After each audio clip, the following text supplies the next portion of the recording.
Welcome to In Nature's Realm. My name's Bruce Smith, and today I'm going to show you how to tie the Macquarie Red.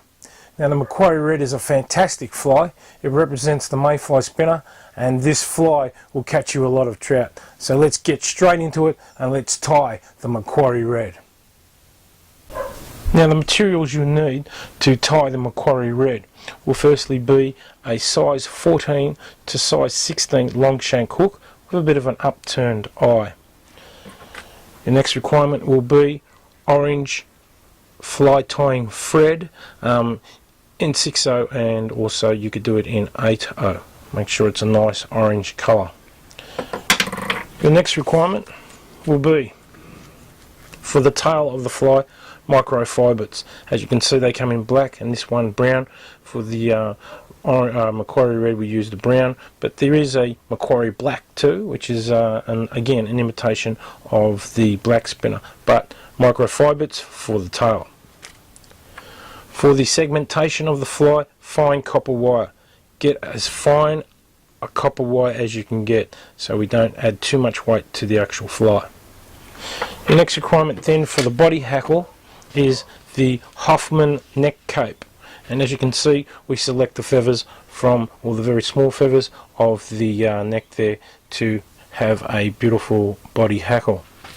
And then your last requirement will be the main hackle, being the Hoffman saddle cape, and as you can see the saddle cape has got beautiful feathers and they just create the best dry fly hackle you could ever imagine.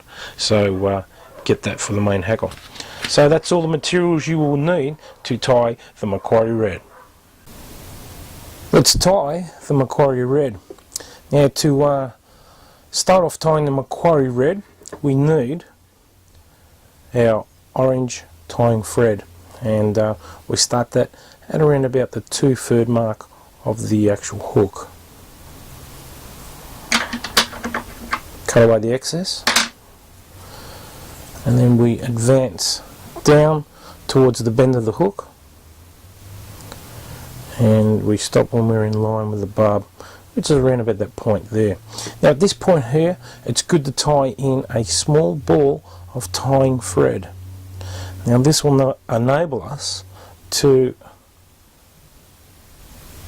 have the microfibers here kick up and splay out just like the natural insect, which is a great look on the actual fly. And there we have the fibres there. Judge the length.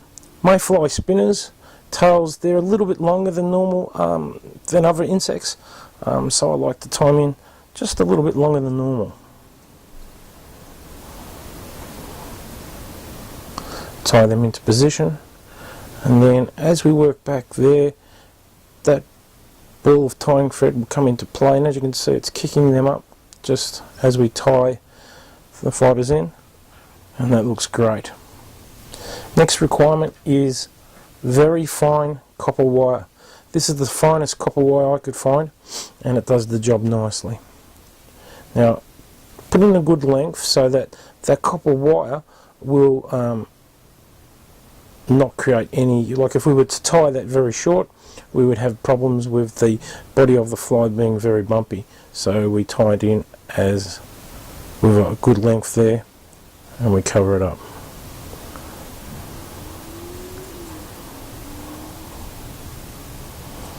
And we do cut it away at the 2/3 mark of the fly.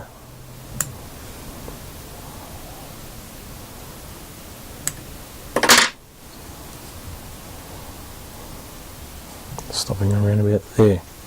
Now what we need is a body hackle. What we're going to use for the body hackle is a feather from one of the Hoffman hackles. As you can see, the Hoffman, and in that position there where the smaller feathers are, that's where we select our main feather.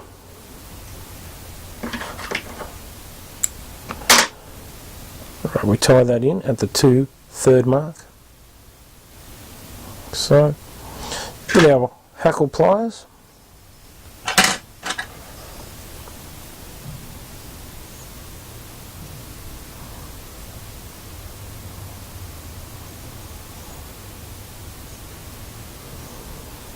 and we start to wind the body hackle on.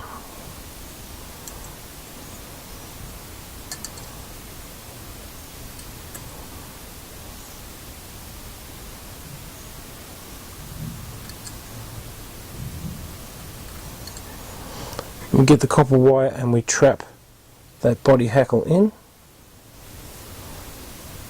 like so.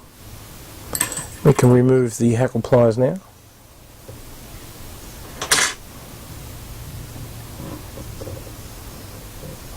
And then we weave that fine copper wire through the fibres, trying to avoid trapping any of the fibres as least amount that we can. Copper wire does two things. It holds the body hackle in securely and also creates the segmentation and that little bit of a glint on the actual fly that attracts the trout to it. Cut away the excess body hackle here. And there we have the body hackle. Now our next hackle is from, as you can see, the Hoffman saddle. These are beautiful genetic capes. They're absolutely incredible. And we select ourselves and we judge the actual fibres on there. And by looking at that, that's not too bad. So we will select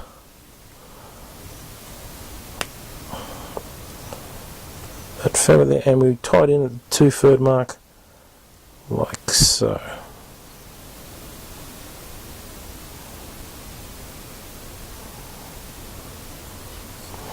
And then we start to wind the hackle on.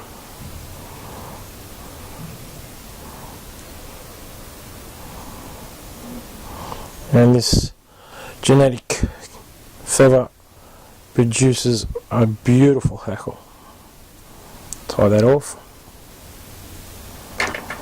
cut the feather away, and then we've got a few stray fibres there, we get rid of them.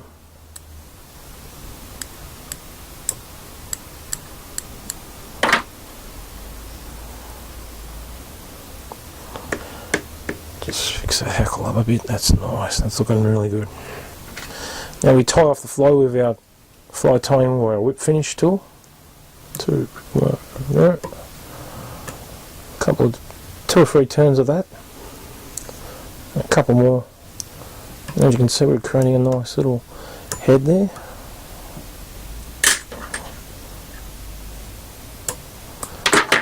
And there we have the Macquarie Red. Now I will just now put a touch of head cement on the head there, and this fly is not like the original which was created by Max Christensen, or the late Max Christensen, calls for just cockhackle fibres for the tail and a cree feather at the front for better visibility on the surface of the water. I dispense of those two aspects because I feel the microfibers create a better tail, and also I've got no real need or problems with seeing the fly on the surface. So that's how I tie my Macquarie Red. Give this a try. It's a great fly to tie, and an easy fly to tie, but when you fish it, geez, are you going to have some success. It is an absolute ripper fly.